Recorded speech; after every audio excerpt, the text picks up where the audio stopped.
Bashkimi Demokratik për Integrim përmes një postimi ka reaguar ndaj përfaqësimit të pamjaftueshëm të shqiptarëve në pozitat vendimmarrëse në institucionet shtetërore të shtetit.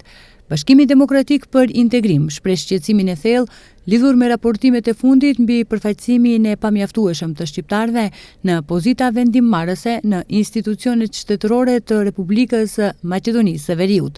Sipas një analize të publikuar në disa mediume, shqiptarët janë të nënpërfaqësuar në disa institucione kyçe, përfshirë Presidencën, Ministrinë për Transformim Digjital, Ministrinë e Sportit, Bankën Popullore, MEPSO dhe Agjencinë për Administratë. Ky disproporcion është veçanërisht shqetësues pas shfuqizimit të mekanizmit të balancuesit nga Gjykata Kushtetuese më 9 tetor 2024, i cili më parë siguronte përfaqësim të drejtë të komuniteteve në administratën shtetërore.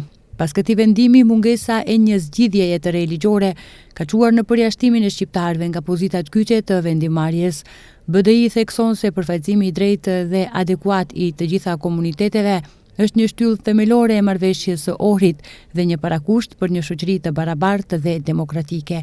Ne u bëjmë thirrje institucioneve përkatëse që të ndërmarrin masa urgjente për të adresuar këtë pabarazi dhe për të siguruar përfaqësim të drejtë të shqiptarëve në të gjitha nivelet e administratës publike, akuzuan nga Bashkimi Demokratik për Integrim.